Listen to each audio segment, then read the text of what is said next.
আবার মাটি কাটছো?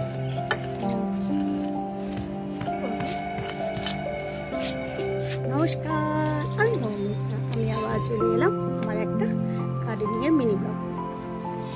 মাটি কাটছি কি, এই মাটিতে ব্রোকলির চারা লাগাবো। দেখো, মাটিটাকে আগে তৈরি করে নিচ্ছি। একটা দুটো করে করে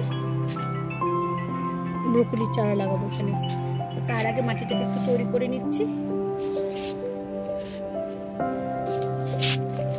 এই দেখো ছোট্ট কোদাল,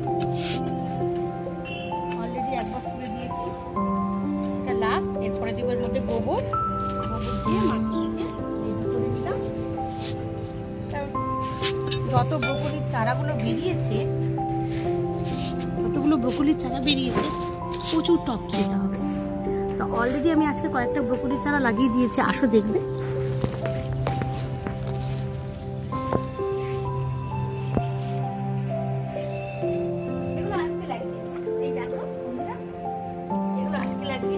জল দিইনি, মাটিটা ভেজা আছে বলে জল দিইনি। দেখো, এগুলো আজকে লাগিয়েছি।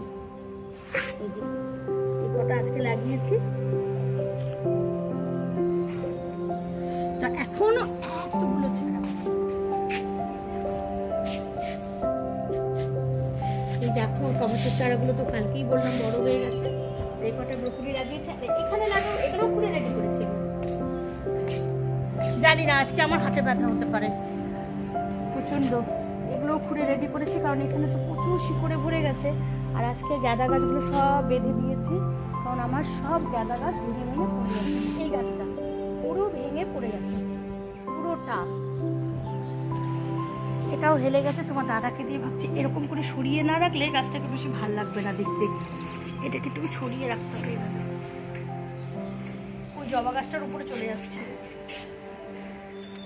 তো আর কি, আমার চন্দ্রমল্লিকাগুলো তো ফুল এসে গেছে, ভরে চলে যাচ্ছে। সারি সারি ফুল ফুটবে। আর এই দেখো, এটা মেরুন গোলাপ। বললাম না কড়িটা দেখিনি, ফুলটা রেখে দিয়েছি। জাস্ট ফুলটা কেটে দিলে ভালো হতো। তো আর এই গোলাপটা হচ্ছে এই কালারের গোলাপ। এই দেখো, দেখতে পাচ্ছ বন্ধুরা? তো আর কি, যখন ফুল ফুটবে আবার তোমাদেরকে দেখাবো। আর এই চন্দ্রমল্লিকাটা হলুদ কালারের হচ্ছে না, সাদা হচ্ছে। এটা বুঝতে পারছি, এটা সাদা হবে। দেখো, মনে হয় সাদা হবে না? এখন কুড়িটা দেখে মনে হচ্ছে সাদা হবে। তো আর কি, তোমাদের যদি আমার গার্ডেনিং এর ব্লগ ভালো লেগে থাকে অবশ্যই লাইক শেয়ার কমেন্ট করতে কিন্তু ভুলবে না একটু। তো আমি আমার কাজ করি। টাটা।